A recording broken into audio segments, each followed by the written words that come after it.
friends, welcome back. Today you're gonna learn how to sew a curved hem. Let's go.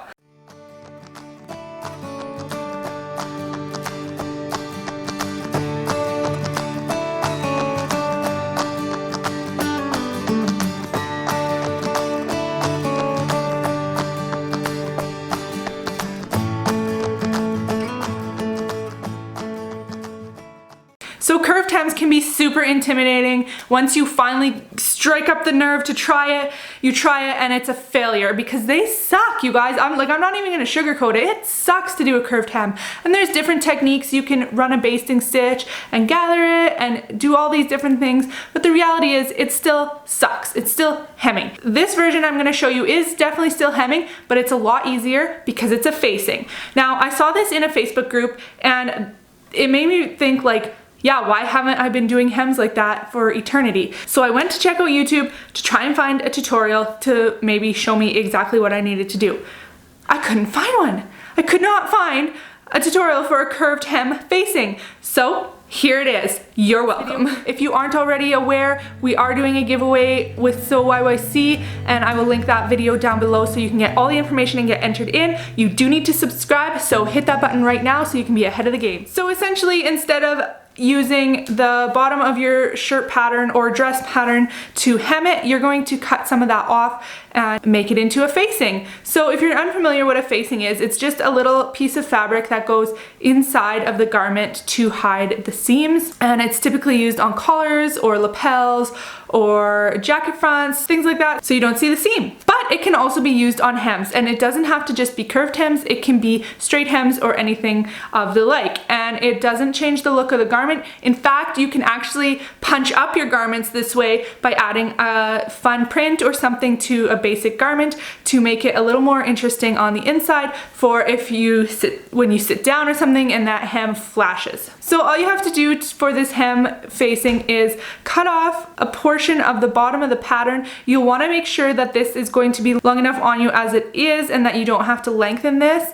This is very important that the length is appropriate because you will be cutting some of this off and you will be using more than the seam allowance that's allowed in the pattern. So this pattern that I am working on here is the Everyday Tee from Ellie & Mac, and it comes with a 1/2 inch seam allowance, but I'm actually going to cut off 3/4 of an inch to allow for my seam allowance when I am going to be serging this back on. And in reality, you can add even more than that because your measurements might not be exact, and sometimes that 1/2 inch is pretty tight to cover your serge seam and get where you want, and sometimes it's hard to grab it when you're top stitching or hemming, as you will see at the end of this video where I missed like 4 spots and had to go back and redo it. All you want to do is lay out your front piece, measure up whatever you want to cut off. You want to cut off at least 3/4 of an inch.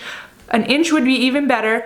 Measure that all the way along your curved edge. I'm using my seam guide here from Rocking Stitch. If you just want to make a mark on a piece of cardboard or your thumb or whatever, make marks all the way along and then cut that portion off, and you're going to do the same with the back piece.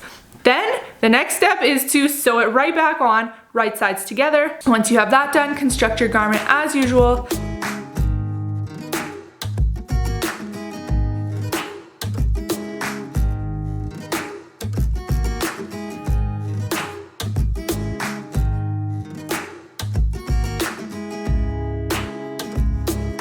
And then once you're ready to hem, you just fold over on that seam line to the back side, hiding that raw edge, and top stitch. I'm using my cover stitch here, but you could easily use a regular machine, either with a double needle or a single needle. Depending on the fabric you're using, you may want to use a stretch stitch.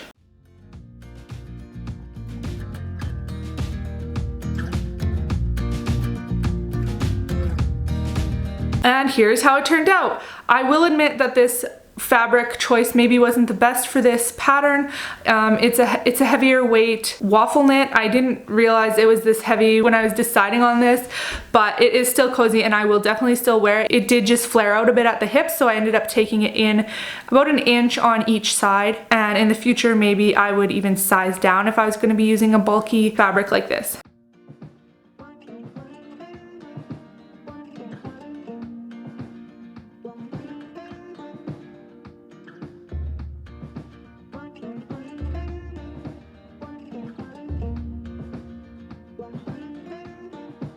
Make sure you give this video a thumbs up if you enjoyed it, and leave me a comment down below letting me know what is your favorite hack for sewing curved hems.